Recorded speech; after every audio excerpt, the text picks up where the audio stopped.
I shivered violently as the icy wind whipped across my face, the cold seeping through my thin nightgown and chilling me to the bone. The dim streetlights cast eerie shadows along the deserted sidewalk as I trudged forward, my slippered feet already numb. "I'm done with you, Mom. I never wanted you here. Get out!" Marcus's words echoed in my mind, each one a dagger to my heart. How had it come to this? My own son, the child I had loved and nurtured, throwing me out into the freezing night like a worthless piece of trash. Tears streamed down my face, instantly freezing on my cheeks. I pulled my robe tighter around me, but it did little to block the bitter cold.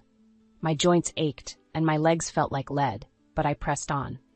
Ethan's house was only a few blocks away. He would help me. He had to.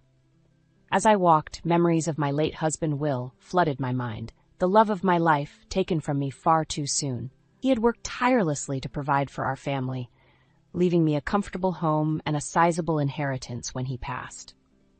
But without him, everything had fallen apart. Marcus and his wife, Lauren, had moved in shortly after Will's death, claiming they only wanted to help me. At first, I had welcomed their assistance, grateful for the company and support, but it soon became clear that their true motives were far more sinister.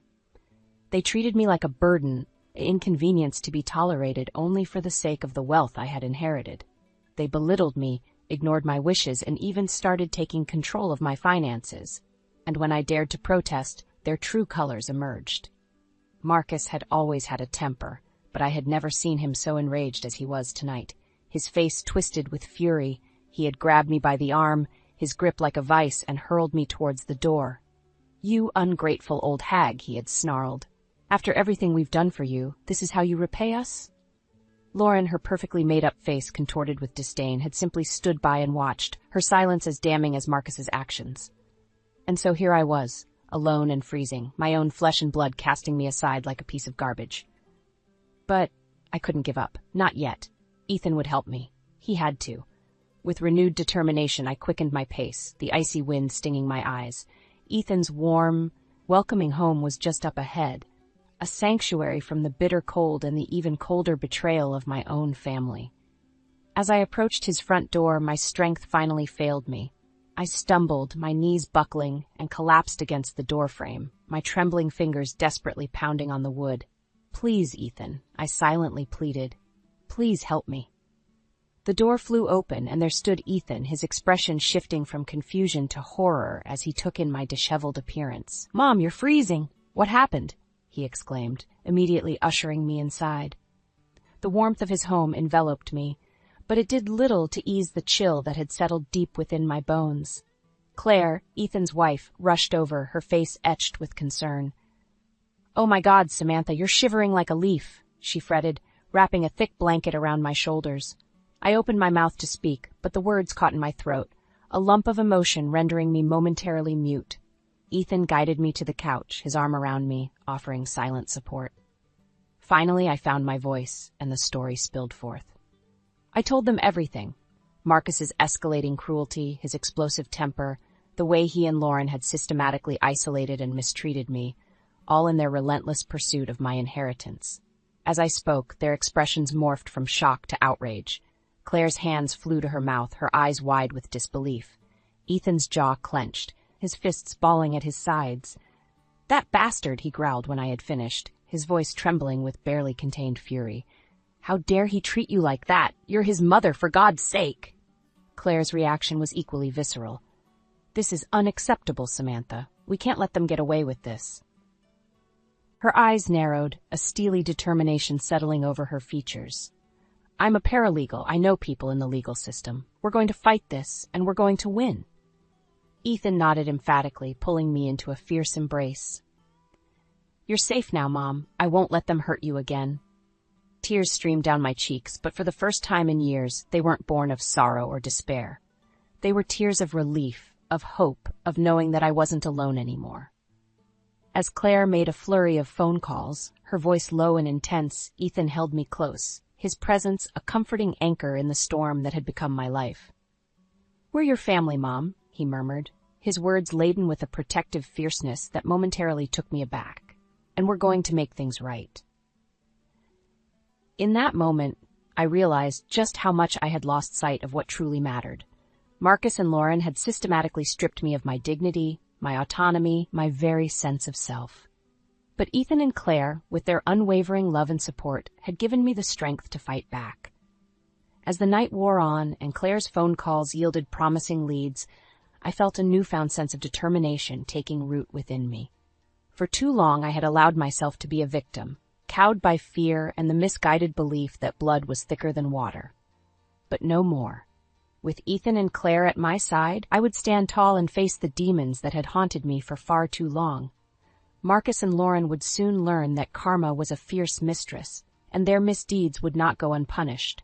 A fire ignited in my belly, a righteous fury that had been dormant for far too long. Justice would be served, one way or another. And as I looked into the determined faces of my loved ones, I knew that this time I wouldn't have to face the battle alone. After a sleepless night spent bolstering my resolve, I found myself back at the house I had once called home. Ethan and Claire flanked me, their presence lending me strength even as dread coiled in my stomach. "You ready for this, Mom?" Ethan asked, giving my hand a reassuring squeeze. I nodded, steeling myself for the confrontation to come. Claire produced a small, discreet recording device, pressing it into my palm. "Keep this on you at all times," she instructed, her voice low and urgent. "We need to document everything." With trembling fingers, I concealed the device in the folds of my robe, taking a deep, steadying breath. Ethan rapped sharply on the door, the sound echoing like a death knell. It swung open, and there stood Marcus, his face twisted into a sneer of disdain. Well, look who crawled back," he sneered. "You should have frozen to death out there." I flinched at his words, but Claire's coaching rang in my ears. "Show no fear. Document everything." "I've come to collect my belongings," I stated, forcing my voice to remain level. Marcus barked out a harsh laugh. "Your belongings? This is my house now, you senile old bat. But fine, take your junk and get out. Not before you finish your chores, though." Chores?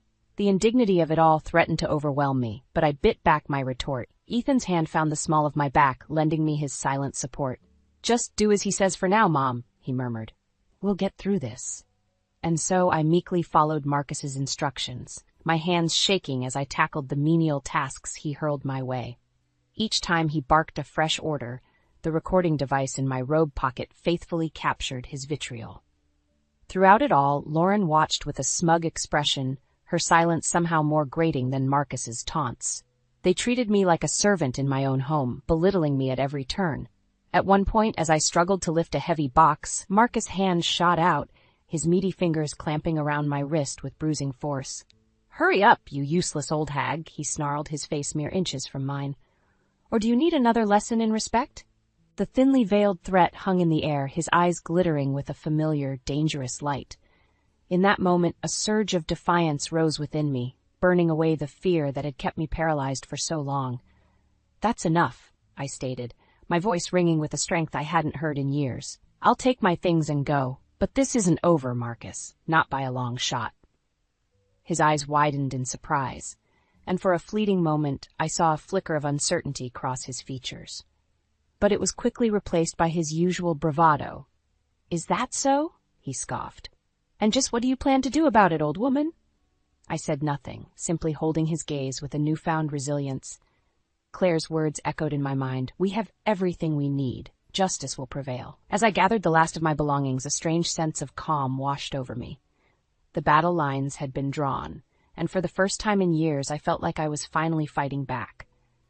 Marcus and Lauren might have thought they had me beaten, but they were about to learn a very painful lesson.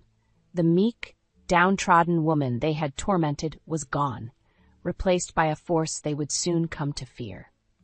With Ethan and Claire at my side, I was no longer powerless. I was a mother on a mission, fueled by righteous fury and an unshakable determination to see justice served. As we departed, leaving Marcus and Lauren to stew in their toxic arrogance, I couldn't help but feel a sense of pity for them. They had no idea what was coming, the reckoning that awaited them for their cruelty and greed. But I did, and I could hardly wait. With the evidence securely in our possession, Ethan, Claire, and I made our way to the law offices of Samantha Wilkins, a formidable attorney Claire had connected with through her paralegal network. As we settled into the plush chairs of her office, Miss Wilkins wasted no time getting down to business. She was a no-nonsense woman, her gaze sharp and assessing as she listened to the details of my ordeal. "This is a clear-cut case of elder abuse and financial exploitation," she stated matter-of-factly once I had finished speaking. "With the audio and video evidence you've provided, we have a very strong case against your son and daughter-in-law." Relief washed over me, tempered by a lingering sense of guilt. Marcus might have treated me abysmally, but he was still my child, my flesh and blood. Could I really bring myself to pursue legal action against him? Ethan, ever perceptive, seemed to sense my inner turmoil. "No more turning the other cheek, Mom," he said firmly, reaching across the desk to take my hand in his. "Let justice speak." Claire nodded emphatically. "He had his chance to treat you with respect and decency. Now it's time for him to face the consequences of his actions." Miss Wilkinson's expression softened slightly as she regarded me. "I understand this is a difficult decision, Mrs. Wilson, but your son and his wife have committed serious crimes, both morally and legally. You have every right to seek justice and restitution." Her words rang true, echoing the righteous anger that had been simmering within me since my confrontation with Marcus.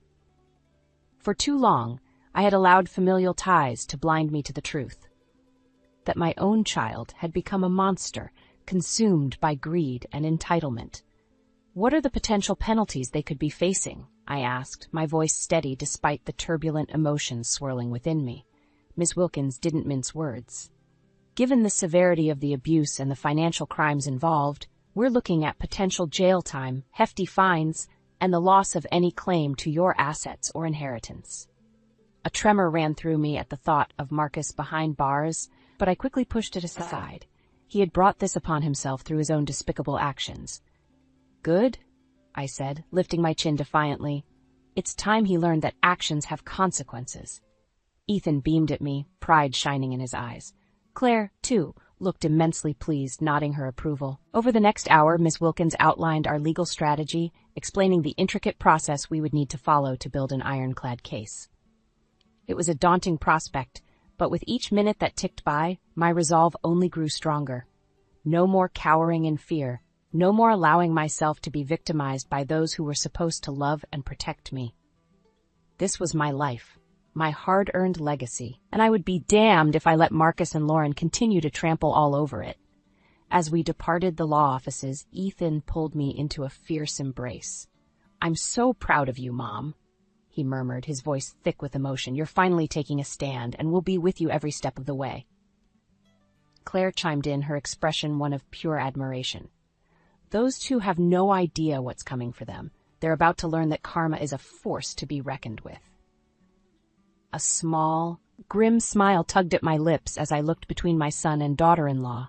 For the first time in years, I felt a sense of purpose, a fire ignited within me that refused to be extinguished. Marcus and Lauren thought they could bully and manipulate their way through life, trampling over anyone who stood in their path to wealth and power. But they were about to discover that this frail, meek old woman had finally found her backbone. And I intended to make them regret ever crossing me. In the weeks that followed, our legal team worked tirelessly to build an airtight case against Marcus and Lauren. Every piece of evidence was meticulously cataloged, every potential witness interviewed and deposed. Through it all, my newfound determination never wavered. If anything, each new revelation, every sordid detail that came to light about my son and daughter-in-law's misdeeds, only served to further stoke the flames of my righteous anger. It was during one such meeting with Ms. Wilkins that we received a bombshell piece of information, courtesy of Claire's tenacious investigation skills. "I've uncovered something that might help explain Marcus and Lauren's desperation," she announced, a grim look on her face as she slid a stack of financial records across the table. Miss Wilkins' brow furrowed as she scanned the documents, her frown deepening with each passing minute. Finally, she looked up, her expression grave. "These records show a pattern of reckless spending and mounting debt, all concealed from you, Samantha," she stated, her voice laced with a quiet fury. "It would appear that your son's motivations went far beyond simple greed. He was drowning in a sea of his own making, and he saw your inheritance as his lifeline." A sickening realization washed over me as the pieces fell into place. Marcus's increasingly erratic behavior, his desperation to gain control over my finances, it all made sense now. He was a man backed into a corner, lashing out like a rabid animal in his desperation to escape the consequences of his own actions. Ethan slammed his fist on the table, his face contorted with rage. That lying, manipulative bastard, he seethed. He was using Mom as his own personal piggy bank this whole time. I felt dizzy, overwhelmed by the sheer magnitude of Marcus's betrayal. Not only had he robbed me of my dignity and sense of security, but he had also systematically drained me of the financial stability my beloved Will had worked so hard to provide. In that moment, any lingering shred of sympathy or familial affection I might have harbored for my eldest son evaporated. He was no longer the bright-eyed little boy I had once doted on. He was a monster, consumed by greed and self-interest, willing to sacrifice his own flesh and blood on the altar of his own hubris. They think they can just bully their way out of this, Ms. Wilkins stated, her voice cutting through my tumultuous thoughts. They're about to be in for a rude awakening. Her words resonated deep within me, sparking a renewed sense of determination. Marcus and Lauren had made a grave miscalculation.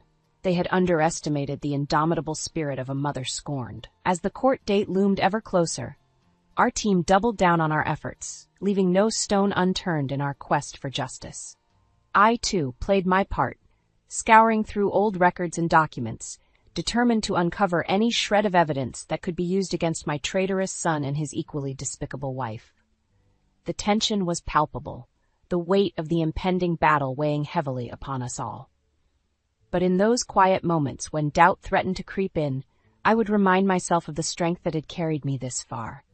The unbreakable bond I shared with Ethan and Claire, the unwavering support of our legal team, and the knowledge that I was finally taking a stand against those who had wronged me so grievously.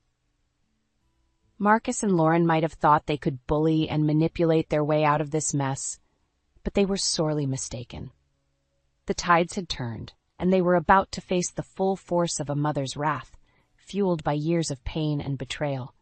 No more cowering in fear, no more allowing myself to be a victim. This was my moment, my chance to reclaim the life and dignity that had been so cruelly stripped from me. And as the courtroom doors loomed ahead, I knew, without a shadow of a doubt, that justice would finally be served. The day of reckoning had finally arrived. As I stepped into the courtroom, flanked by Ethan and Claire, a hush fell over the gallery. All eyes were upon us, the spectators no doubt sensing the palpable tension that hung in the air. Marcus and Lauren were already seated at the defendant's table, their expressions a studied mix of boredom and disdain. But I could see the flicker of uncertainty in my son's eyes, the barely perceptible tightening of his jaws he caught sight of me. Good, I thought grimly. Let him squirm. Miss Wilkins wasted no time in laying out our case, her opening statement a masterful blend of facts and emotional resonance. She painted a vivid picture of the abuse and exploitation I had endured, holding nothing back as she methodically outlined the evidence against Marcus and Lauren. When the first audio recording was played, the courtroom fell into a heavy silence, punctuated only by Marcus's venomous words echoing from the speakers. "Hurry up, you useless old hag, or do you need another lesson in respect?" A collective gasp rippled through the gallery, and I couldn't help but steal a glance at my son. His face had drained of color, his bravado momentarily shaken as the full weight of his actions was laid bare for all to witness. But it was only the beginning.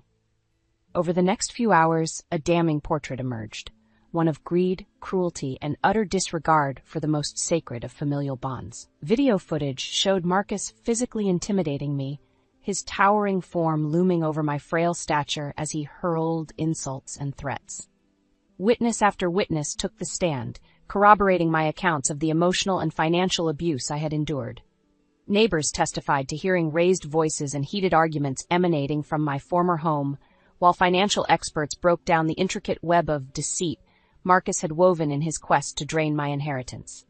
Through it all, Lauren remained stoic, her perfectly coiffed veneer never slipping. But Marcus grew increasingly agitated, his mask of indifference cracking with each new piece of damning evidence. It all came to a head during the cross-examination, when the prosecution's line of questioning backed him into a corner, forcing him to confront the true depths of his depravity. "So, let me get this straight, Mr. Wilson," the prosecutor said, his voice dripping with disdain. "You systematically isolated and abused your own mother, all in the hopes of gaining control over her finances to cover up your own reckless spending and mounting debts?" Marcus visibly bristled, his face flushing an angry crimson. "That's a lie!" he snarled, his voice rising in desperation. "I was just trying to help her, to protect her assets." The prosecutor arched an eyebrow, his gaze unwavering. "Is that so? Then how do you explain the recordings of you threatening physical violence against her? Or the financial records clearly indicating that you had already begun siphoning funds from her accounts for your own personal use?" A muscle twitched in Marcus's jaw as he struggled to formulate a response, his eyes darting wildly around the courtroom. In that moment, he looked every bit the cornered animal, his carefully constructed facade crumbling under the weight of his own lies and deceit. "You can't prove any of that," he finally spat, his voice trembling with barely contained fury. But the prosecutor simply smiled, a cold, predatory gleam in his eye. "I believe the evidence speaks for itself, Mr. Wilson. Your lies are over. The truth is undeniable." As Marcus erupted into a fit of impotent rage, hurling insults and accusations that only further condemned him, I couldn't help but feel a sense of grim satisfaction wash over me. The monster who had tormented me for so long was finally being unmasked, his true nature laid bare for all to see, and as the judge called for order, his gavel ringing out like a death knell, I knew that justice was finally within my grasp. The long, arduous battle was nearly over, and I had no doubt that victory would be ours. The courtroom fell deathly silent as the judge prepared to deliver his verdict. The tension was palpable, the air thick with anticipation, and the weight of the evidence that had been so meticulously laid out before him. Marcus and Lauren sat rigidly at the defendant's table, their faces pale masks of forced indifference. But I could see the fear flickering in my son's eyes, the subtle tremor in his hands betraying the bravado he so desperately clung to. Good, I thought grimly. Let him squirm. The judge cleared his throat, his gaze sweeping over the courtroom with an impassive weight. "In light of the overwhelming evidence presented," he began, his voice ringing out with a clarity that seemed to echo off the very walls, "I have no choice but to find the defendants, Marcus Wilson and Lauren Wilson, guilty on all counts." A hushed murmur rippled through the gallery, but I remained utterly still, my focus locked solely on the man who had once been my beloved child. Marcus's jaw clenched tightly, his knuckles whitening as he gripped the edge of the table with a vice-like grip. The judge continued, his words measured and precise. "The crimes committed against Samantha Wilson were nothing short of reprehensible, a gross violation of the most sacred of familial bonds, driven by greed and a callous disregard for human decency." With each passing second, Marcus's composure crumbled a little more, his mask of indifference fracturing like a fragile shell. Lauren, too, seemed to shrink in on herself, her perfectly coiffed veneer finally slipping as the reality of their situation set in. "In addition to the emotional and psychological trauma inflicted upon the victim," the judge went on, "the financial exploitation and fraudulent activities uncovered during this trial warrant severe consequences." He leveled his gaze squarely at Marcus, his expression one of stern condemnation. "Mr. Wilson, your actions have shown a blatant disrespect for the law and a complete lack of remorse for the suffering you have caused. As such, I am sentencing you to a term of 5 years in state prison, along with a substantial fine to be paid as restitution to your mother." Marcus erupted, his chair clattering to the floor as he surged to his feet. "This is a travesty," he bellowed, spittle flying from his lips. "You can't do this to me!"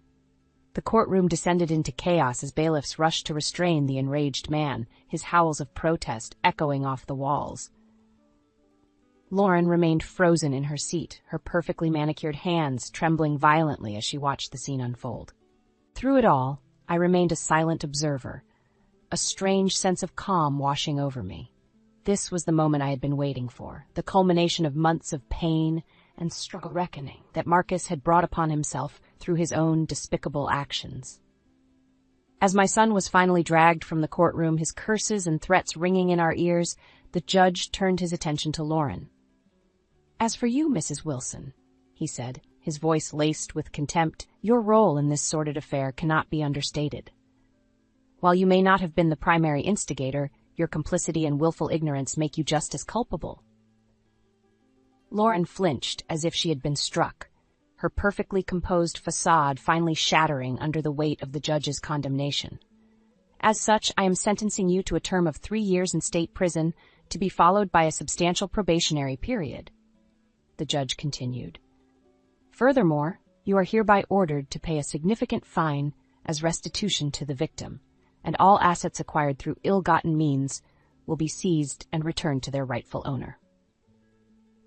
A strangled sob escaped Lauren's lips, her hands flying to cover her mouth as the full gravity of her situation crashed down upon her.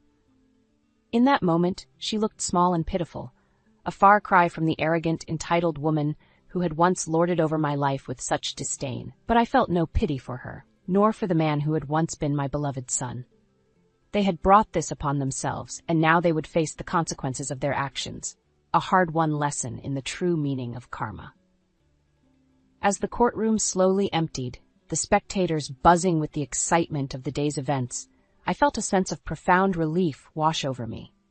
The long, arduous battle was finally over, and justice had prevailed. Ethan and Claire enveloped me in a fierce embrace, their faces shining with pride and vindication. "You did it, Mom," Ethan murmured, his voice thick with emotion. "You stood up to them, and you won." I nodded, feeling a weight lift from my shoulders that I hadn't even realized I had been carrying. "Justice will find you, whether you welcome it or not," I said, my voice ringing with a newfound strength and conviction. And as we stepped out into the warm embrace of the day, I knew that a new chapter was beginning. One where I was finally free to live my life on my own terms, unburdened by the weight of betrayal and exploitation. The path ahead might be uncertain, but one thing was clear. I was a survivor, a fighter, and I would never again allow myself to be a victim. The battle was won, and the war was finally over. The weeks following the trial were a whirlwind of activity, as Marcus and Lauren were forced to vacate my home under the court's orders. With each box they packed, each remnant of their poisonous presence that was removed, I felt a little lighter, a little more free. Ethan and Claire were by my side every step of the way, their support and guidance invaluable as I began the process of reclaiming what was rightfully mine. Together, we meticulously went through every room, every drawer, every nook and cranny, purging the space of the toxic energy that had lingered for far too long.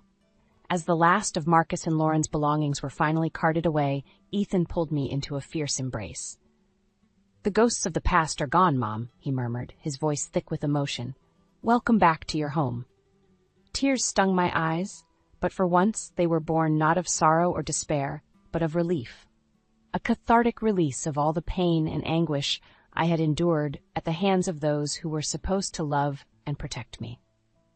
In the days and weeks that followed, Ethan, Claire, and their children became a constant, joyful presence in my life, filling the once empty halls with the sound of laughter and love. Their frequent visits were a balm to my weary soul, a reminder that I was no longer alone, no longer forced to cower in the shadows of my own home. As the physical scars of Marcus and Lauren's occupation faded, the emotional wounds began to heal as well. With the help of a therapist recommended by Claire, I slowly unpacked the trauma I had endured, confronting the fear and self-doubt that had allowed me to become a victim in the first place. It wasn't an easy journey, but each small victory, every step forward on the path to reclaiming my sense of self, filled me with a newfound strength and resilience. I was no longer the meek, downtrodden woman who had allowed herself to be systematically stripped of her dignity and autonomy. I was a survivor, a fighter, and I would never again let anyone hold that kind of power over me. As the months passed, news of Marcus and Lauren's legal troubles began to trickle in, each update a bittersweet reminder of the price they had paid for their greed and cruelty. Claire, ever the tenacious investigator, kept me apprised of every development, her face glowing with a sense of grim satisfaction each time a new piece of evidence came to light. "They're getting everything they deserve," she would say, her voice laced with a quiet fury. And then some. I couldn't argue with her assessment. As painful as it was to watch my own son crumble under the weight of his misdeeds, a part of me couldn't help but feel a sense of vindication. He had made his choices, and now he was facing the consequences, a harsh lesson in the true meaning of karma. But even as the legal battles raged on, my focus remained firmly on the present, on the hard-won sanctuary I had reclaimed for myself. With each passing day, the echoes of Marcus and Lauren's reign of terror faded a little more, replaced by the warmth and laughter of a true family, one built on love, respect, and an unbreakable bond that no amount of cruelty or betrayal could ever hope to sever. As I stood in the living room one evening, surrounded by Ethan, Claire, and their children, I couldn't help but marvel at the transformation that had taken place. The once oppressive silence had given way to a cacophony of joy and laughter, the shadows banished by the radiant glow of love and acceptance. This was my life, my legacy, a hard-won victory snatched from the jaws of despair and suffering. And as I looked around at the faces of those who had stood by me through it all, I knew that no matter what challenges the future might hold, I would never again be alone. The battle was over, the war had been won, and I had emerged from the ashes a stronger, more resilient version of myself, a phoenix rising, reborn in the flames of my own indomitable spirit.